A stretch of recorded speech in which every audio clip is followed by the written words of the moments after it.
घोटाळ्याचं Latur connection आता उघड झाल्यानंतर आणखी एक धक्कादायक खुलासा झालाय।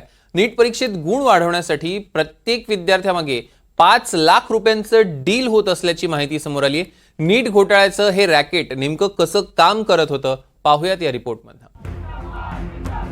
देशभरात चर्चेत असलेल्या नीट पेपर फुटीची पाळमुळं लातूरमध्ये खोलवर रुजली आहे। नीट घोटाळ्याप्रकरणी 3 आरोपी पोलिसांच्या अटकेत आहेत। पोलिसांनी संजय जाधव, जलील पठाण आणि इरान्ना कोनगलवार यांच्या घरांची झडती घेतली। झडतीनंतर नीट घोटाळ्याचं लातूर ते दिल्ली कनेक्शन उलगडलंय। ही टोळी 5 लाख रुपयांच्या मोबदल्यात आरोपी विद्यार्थ्यांचे गुण वाढवून द्यायची असा खळबळजनक खुलासा पोलिसांच्या तपासात समोर आलाय। आरोपी जलील पठाण हा विद्यार्थी हेरून गुण वाढवण्याचं आमिष दाखवायचा। 50,000चा ॲडव्हान्स, काम पूर्ण झाल्यावर 5 लाख अशी डील व्हायची। इच्छुक विद्यार्थ्यांचं हॉल तिकीट पठाण संजय जाधवकडे पाठवायचा। संजय जाधव विद्यार्थ्यांचं हॉल तिकीट आणि ॲडव्हान्स इरान्ना कोनगलवारकडे द्यायचा। इरान्ना हा डेटा आणि पैसे दिल्लीतील सूत्रधार गंगाधर मुंडेकडे पाठवायचा।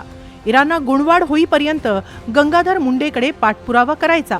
परीक्षेत गुण वाढवणे, प्रश्नपत्रिका उपलब्ध करून देणं अशी कामं गंगाधर करायचा। आरोपींच्या घरातील झडती दरम्यान पोलिसांना 12 विद्यार्थ्यांची हॉल तिकीट सापडली। संबंधित विद्यार्थी आणि पालकांचीही या प्रकरणी चौकशी होणार आहे। या प्रकरणात आतापर्यंत 4 जणांवर गुन्हा दाखल करण्यात आलाय, तर 3 जण अटकेत आहेत। त्यातील जलील पठाण या आरोपी शिक्षकाला 7 दिवसांची पोलीस कोठडी सुनावण्यात आली आहे। याच पोलिसांनी 2 दिवसापूर्वी चौकशीसाठी बोलवलं होतं। आरोपी हा 2 दिवसापासून पोलिसांच्या ताब्यातच आहे।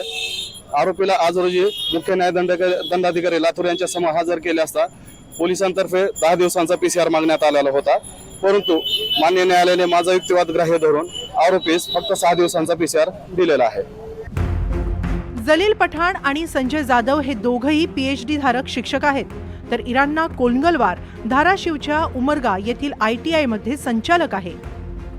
विद्यार्थ्यांचं भवितव्य घडवणारे शिक्षकच त्यांचं आयुष्य उद्ध्वस्त करत आहेत। 23 लाख विद्यार्थ्यांचं भवितव्य टांगणीला लागलंय।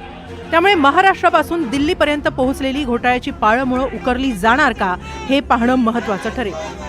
सुनील कांबळे, NDTV मराठी, लातूर।